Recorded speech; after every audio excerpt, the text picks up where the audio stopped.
they really do seem to get more violent and more reckless, and more people get killed. As they are scaling up these numbers right now, we are now seeing an unmistakable trail of bodies in the streets of American cities and towns. And what happens when they do that? Well, Americans are revolted and they react, including in the streets all over the country. But the Trump administration consistently, in the Kristi Noem era at Homeland Security and now in the Markwayne Mullin era, they seem to consistently try to do everything they can to make sure they never have to answer legally for all the people they're killing, no matter what kind of protests they face. Hi again, everybody. It's now 5 o'clock in New York. That was our dear friend and colleague, Rachel Maddow, on Monday night, putting the story back in center stage again for all of us on the unrepentant embrace of ICE violence by Donald Trump and his cabinet. As Donald Trump moves to stop any changes that might slow down his obsession with ICE meeting its mass deportation targets, even if the purpose was somewhere way, way, way back to save lives. Earlier this morning, Donald Trump blocked a move by his DHS secretary to pause ICE vehicle stops. It's a pause that was implemented for a reason.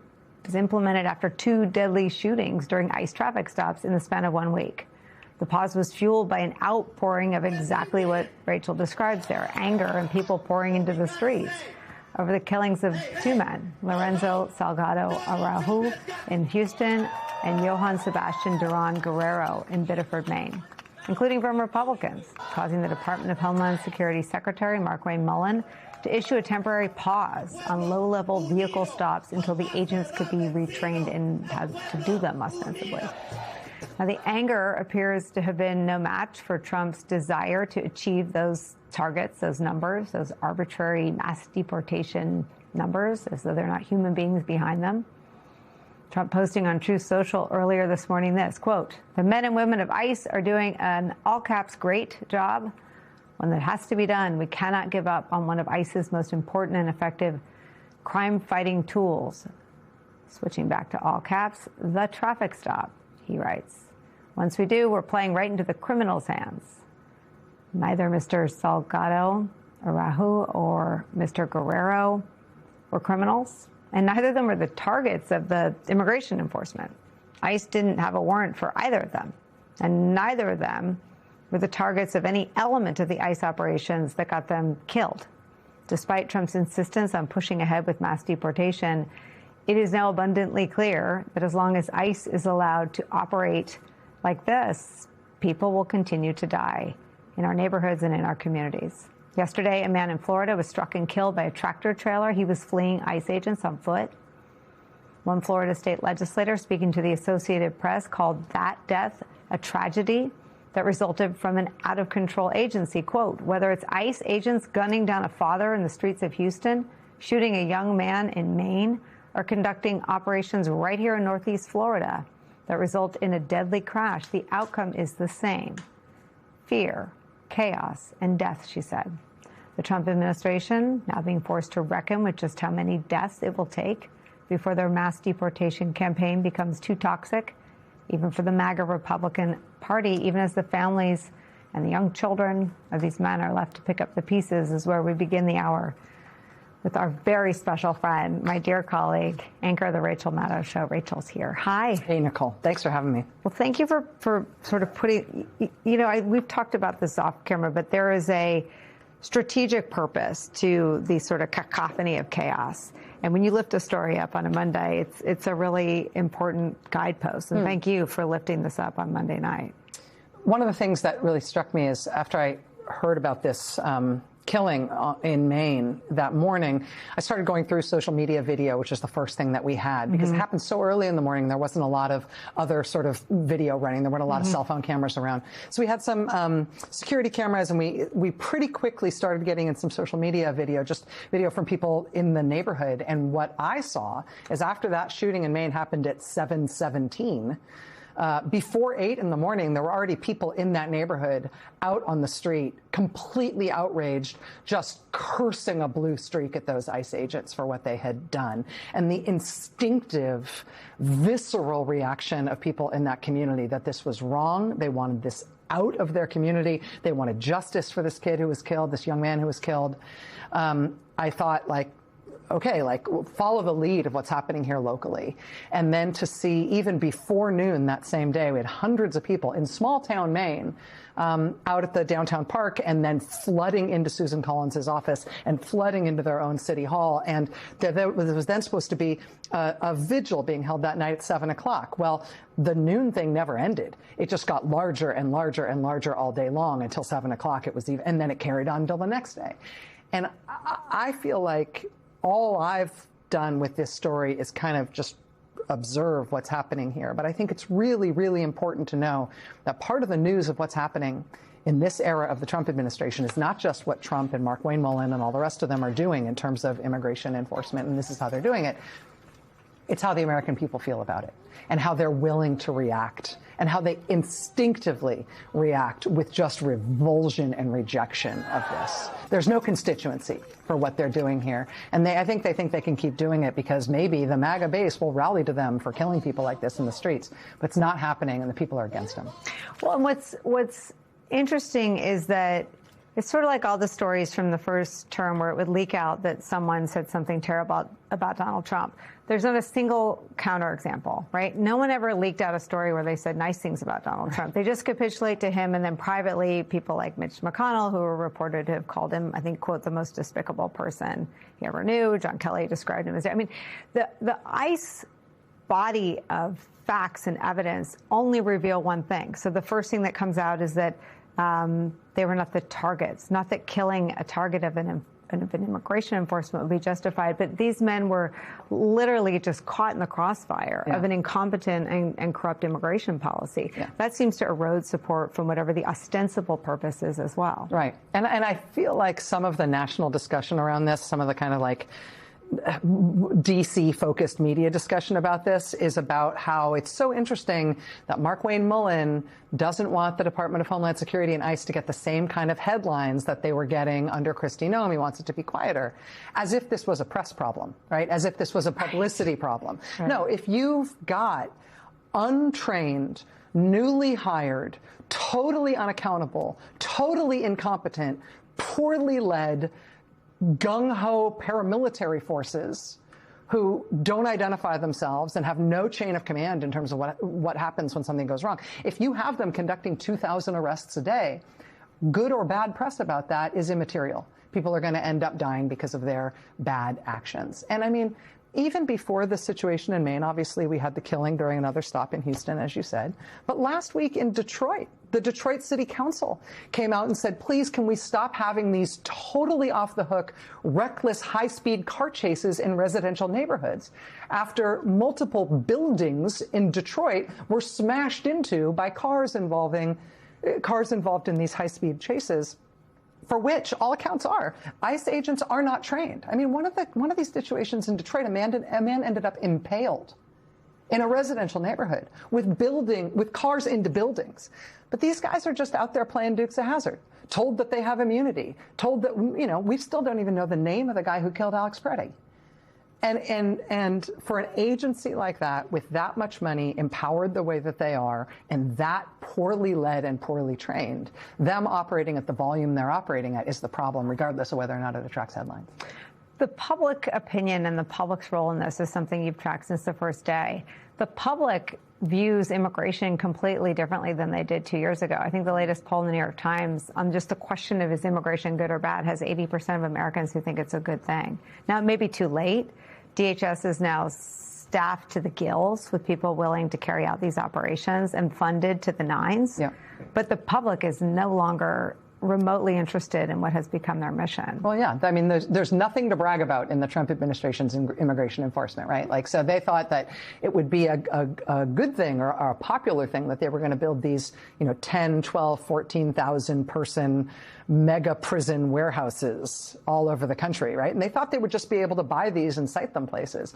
And meanwhile, they start getting calls from Byhalia, Mississippi, where Roger Wicker is like, no, you're not putting it here. They started getting calls from red states, from Utah, from Mississippi, from New Hampshire, from all over the country, everywhere they wanted to put them. There's not a single politician, no matter how MAGA, anywhere in the country that wants one of those things there. And so they had to radically scale that back when they had that opposition, not only from regular Americans, but from their own people. There's nothing that they're doing here that has any positive politically.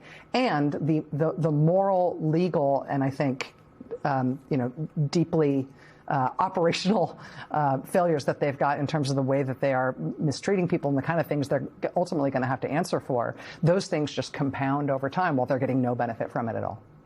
One of the things that I remember talking to Lee Gallant, and you did a lot with our colleague Jacob ahead of his fantastic doc about child separation. And I remember in the transition between when Donald Trump won a second time and before he took office, I asked him what he was going to do to prepare for all the dehumanization that had taken place during that 2024 campaign. Trump started every rally, and we didn't take him on TV, but people have talked about this. Every rally in 2024 started with sort of a montage of violent crimes carried out by people he claimed to be here illegally. And that's sort of the ground softening political move that leads to people waving mass deportation now signs at his convention. That's the sort of emotional underpinning of this incompetent and immoral policy. Yeah. They have not focused really at all on violent criminals. I mean, there's I think like less than 6% of the people who've been deported are adjudicated violent criminals. Yeah. And the Supreme Court added that adjudicated piece. They can't send people off without due process. Do you think there's any political boomerang coming back to Republicans? Well, yeah. I mean, you look at the violent criminals and child molesters and people involved in child porn that Donald Trump has deliberately and individually pardoned. Right? I mean, they're wants to pay him now, too. Wants to pay him now, too. One maybe wants to hire them on at the Department of Justice or in sensitive jobs at the Pentagon. Yeah. I mean, like, he's literally taken people who are convicted assaulters of police officers and people who have been convicted of child molestation and other, like, unbelievably terrible crimes, and he's pardoned them because they're pro-him. Right.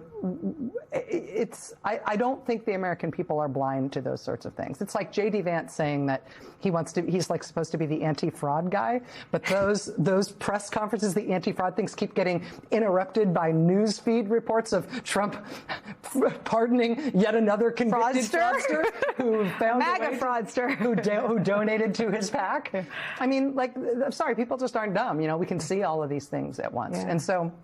Any political advantage, I think they thought they might have been able to get from scapegoating immigrants as the cause of, violence and fear and danger in this country, they have surrendered that political ground by arresting this, or not arresting, but killing like this 26-year-old young dad. In Maine, and locking up, more than 70% of the people they've locked up have no criminal record whatsoever.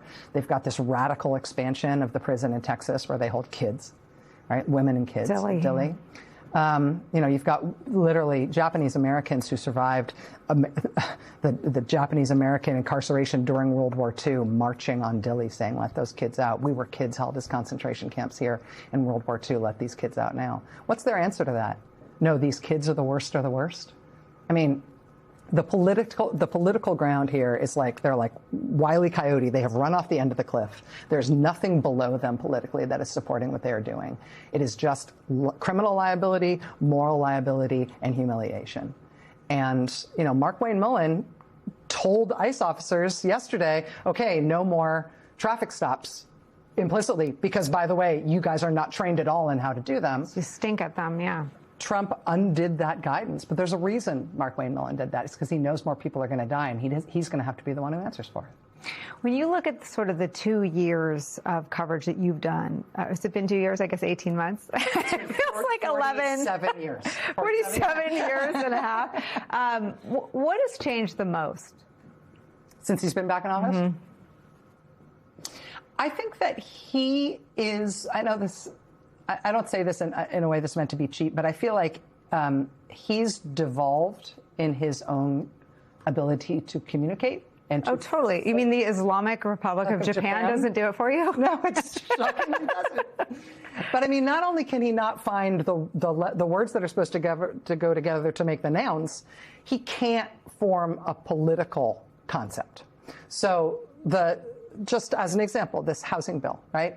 Republicans want one concrete policy-related thing to run on that's not taking away everybody's health insurance, right? They want something else to run on, and they've got it, and they get it together, and Trump realizes, wait a second, that's not about me, and so therefore he has to get rid of it. Like, I feel like he could be, even if you didn't agree with him, he could be a little strategic before, but he's become so, I think, emotionally incontinent that he can't control his own feelings enough to make politically savvy decisions. And so Republicans are having to try to make politics around him rather than through him, like they used to be able to do. And it means that he's the biggest bulwark in the biggest bulwark between them and potential electoral success in November. They have to figure out how to contend with that, and I think that's why they're such a mess right now. Well, I mean, the other major institution has to contend with that is the Pentagon. Anyone involved in waging his war by social media post with Iran. I mean, I'm at a point where almost every day that I'm on the air between 4 and 6, there's an announcement from CENTCOM that there are more strikes. And I don't know that there was ever a stop. I mean, that never stopped. Right. I mean, I think you go back and track, like 4 days out of 5, they're announcing strikes in Iran. How do you take that emotional incontinence, you take the lack of a grasp of a strategic political concept and lay it over a war? I mean, how do you even cover what they're doing in Iran? Yeah. And I mean, what do you think it was like at the Pentagon when Trump announced the new policy, which is going to be that we will be closing the Strait of Hormuz, and we, the United States of America Pirate Corps, will be charging 20% of cargo to every ship that wants to go. What are we going to do? Go like take inventory and then write a bill? I mean, what was But he's the commander in chief, and he's saying that's our new policy. What do you do sitting there at the Pentagon? I mean, whether you're the Fox News guy who's like in charge, right, or whether you're an operational commander, do you just wait till that obvious idiocy is negated by his next blurt? Or do you try to operationalize that in the meantime until you hear that it's not happening? I mean, it's just not. Like, do you hold a civets and put in motion the guy that's going to go charge the toll for the Strait of Hormuz that we don't control? Or do you wait for the next post? You just wait for it. Yeah, you'd wait for it to be over. And it's just, you know this as well as anybody. I mean, in people who have those jobs, who have those operational jobs in some place like the Pentagon, have some of the hardest jobs in the world, with some of the highest stakes on earth. And they are entrusted with incredible power because it is such weighty stuff that's within their remit. And for them to have to contend with that clownish nonsense from somebody who purports to be in charge, while they can't, I don't think most of the time he's even in charge of his own faculties. It's just not fair to them. It's asking them to do a job that's impossible to do. It's so nice to get to do this job with you at the table. Thank you so much, my friend, for having me. for being here. I'm so glad to see you in the flesh.